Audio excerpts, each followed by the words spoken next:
Hello everybody, Raven Knight here, and welcome back to another episode of How to Build. This is a series where I teach you guys how to build my own created characters in For Honor. Now, today I want to teach you guys how to build Shiori. So, what's the story here? Well guys, as many of you know by now, a new season of For Honor is on the way, and we're getting a new Nobushi hero skin, and it is widely speculated and believed that this Nobushi hero skin is actually going to be the Jorogumo that we had from a few years ago. And this made me very upset because I myself had been working on a Jorogumo Nobushi build for a legend for some time named Shiori, and I was really excited to share it with you guys, but now that this has come out, I feel very upset because I'm kind of like, man, I don't want people to think that I was just ripping off Ubisoft when I'd been working on this character for such a long time beforehand. But everyone was saying, no, do the legend anyway, Raven. We want to hear your legend for this character. And so I've decided I will go ahead and finish her legend and reveal it to you. But before I do, I thought, hey, you know what? Let me teach you guys how to make her, because if we do get that event back where we have the Jorogumo event stuff, we might get some of her effects and outfits and executions back. So if that's the case, y'all may want to know how to build this character yourself. So I figured I would share with you how to build Shiori. So let's not waste any time. Let's get right into it. First of all, how to build her body. You have the Horkos Hagetaka helm. I like this helm because it has the dark paint covering parts of the eyes, making it look more eerie and creepy. So again, Horkos Hagetaka helm.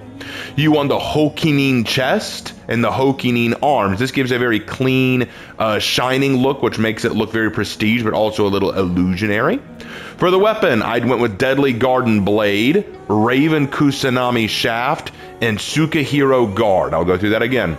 The Deadly Garden Blade, Raven Kusanami Shaft, and Tsukahiro Guard. This just creates a very nice finish and look for the Naginata. Okay, so that is how you make her look like this. Now for the rest. For traits, default 1 obviously. I went with the default skin tone, but if you wanted her to look more pale, that would work as well, I suppose, but I just went with default. It works either way.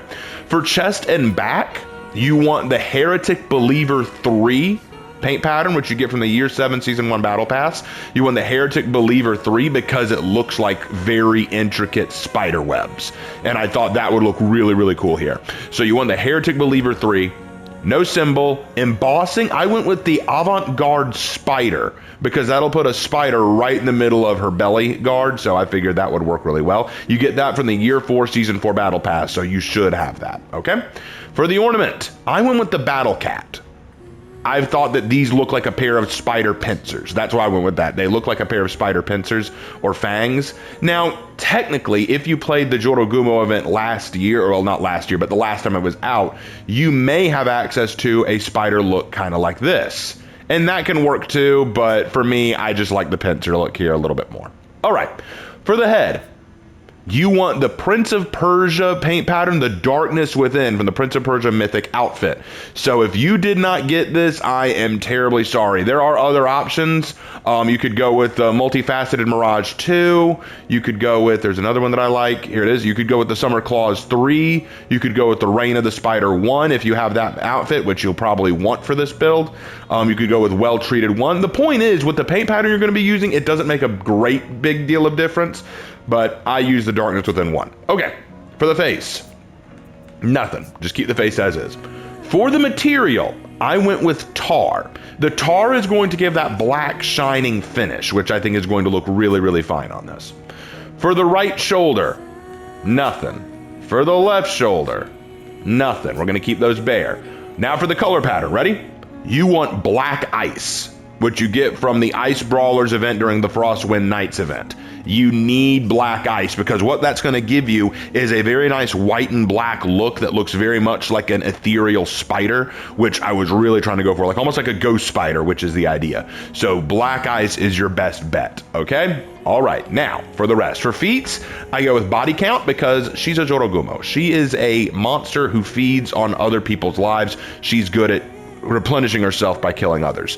Smoke bomb. Nothing's creepier than a ghost coming out of the smoke, right?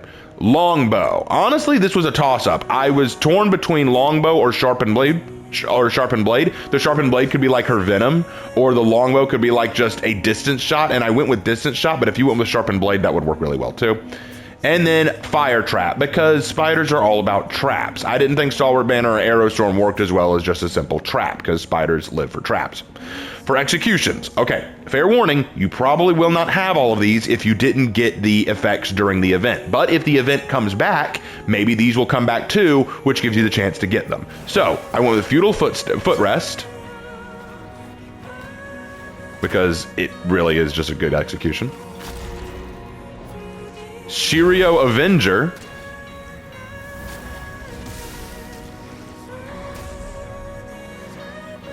And this will come into play in her story, actually.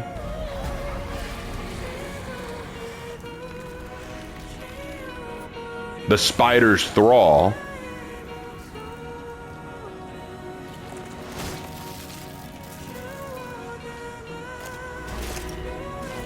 And Jorogumo's Hunger.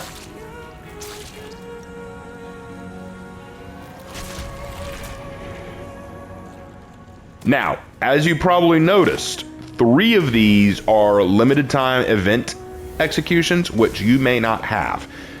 You will probably want these 2 especially to go along with the Jorogumo look. Shiori Avenger, I don't know when they'll bring that back. I'd really like them to, but if you do not have these, you can replace them with a few others. I could recommend Fusoku. I would recommend Momiji no Uchi.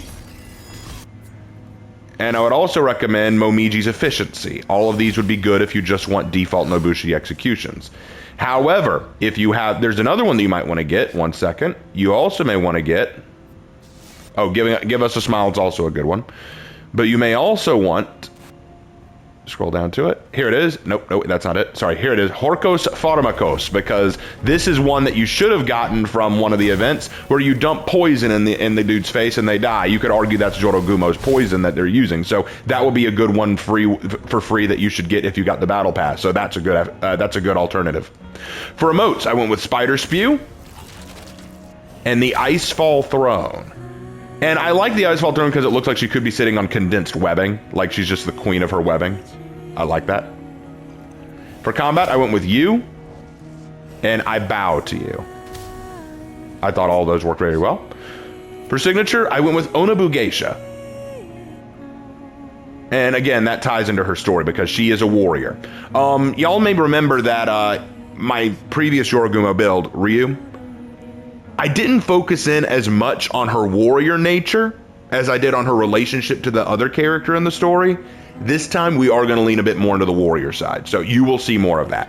For the effects, it should be pretty obvious by now, but I use Spider's Nest, which gives her a silken, webby kind of look along with the head of the Jorogumo.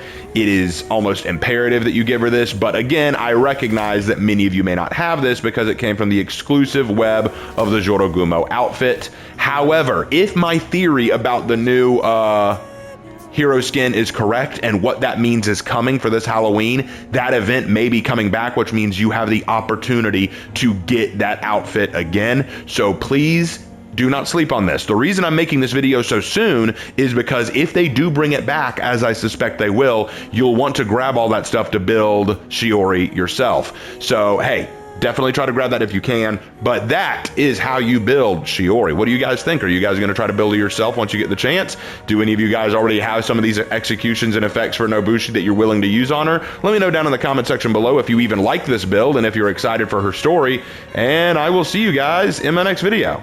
Take care.